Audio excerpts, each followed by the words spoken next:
The man never expected this. He was just an ordinary, middle-aged man with average skills, yet the students he taught had all become famous and powerful figures. Luna had become the captain of the kingdom's Knight Order, and the red-haired girl was now the strongest adventurer in the guild, holding the highest rank. But Jack himself had no idea about his own abilities. He had lived in a rural dojo since birth. He practiced swordsmanship every day, but always believed he was only at an average level. Luna didn't want her teacher to live an ordinary life, so she invited him to become the swordsmanship instructor for the Knight Order. Jack wanted to refuse, but Luna had already obtained the king's official appointment. With no other choice, Jack agreed. He followed Luna to the Knight Order. He intended to keep a low profile, but Luna introduced him as her powerful teacher. Even I am no match for him. This made Jack uneasy. He believed Luna had long surpassed him over the years, but since he was already there, he had to accept the role, and promised to do his best as their instructor. However, the vice captain was not pleased. After the meeting, Luna told Jack that he only needed to come 3 or 4 times a month. That way, it wouldn't interfere with his father's dojo. Before she could finish, another of Jack's female students, Kruni, rushed over. She was now also a member of the Knight Order. また先生に教えてもらえるの嬉しいっす。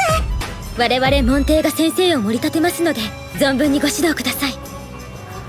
After saying goodbye to his 2 students, Jack hurried back home with some city specialties, but as soon as he opened the door, he saw yet another former student of his, the former S-rank adventurer Landry. He had retired after his son was born, and left the adventuring life behind. He had come at the invitation of Jack's father to take over the dojo while Jack was away. Before Jack could react, his father declared that, unless Jack found a wife, he wasn't welcome back home. Just like that, Jack was kicked out. With no other options, he went to find Luna, hoping she could help him find a place to stay. To his surprise, Luna suggested he simply move in with her. Jack's face darkened instantly. He said he couldn't possibly do that, and told her not to joke about such things. But Luna was completely serious. When Jack refused to stay at her place, Luna instead invited him to lunch. After all, eating out together could still count as a kind of date. Just as Luna was making her plans, a voice suddenly called out from behind. The captain of the Knight Order, seen walking around with a man. How improper. Worried he might damage Luna's reputation, Jack quickly stepped aside. The speaker was none other than the world-renowned S-rank adventurer, Lysandra. Hearing Luna call Jack teacher, Lysandra grew curious. She snatched the map right out of Jack's hands, but that simple act turned into an unexpected reunion. It turned out, Lysandra was also one of Jack's former students. When she was young and homeless, it was Jack who took her in. He was like a foster father to her. The skills that made her famous today were thanks to Jack's training. She had always wanted to repay him, but never found the right opportunity. Now, running into him here in the royal capital, she immediately tried to take Jack with her. Luna wasn't about to let that happen. The two began arguing right there in the street. Left with no other choice, Jack found a random inn to stay at, and managed to send them both away. Early the next morning, Jack began his first training session with the Knights, but as soon as he arrived, someone challenged him. It was the blonde-haired vice captain, who had doubted him from the start. He declared that, as vice captain, he had to verify whether Jack was qualified to teach them. Everyone around was skeptical of Jack. They thought Luna was just bringing in a freeloader. Even Jack himself lacked confidence. After all, the only person he had ever defeated was a young Luna from years ago. He wanted to refuse the duel, but doing so would embarrass Luna. It seemed his only option was to try his best not to lose too badly. At Luna's signal, the match began. The blonde man didn't hold back. He launched a fierce attack at Jack.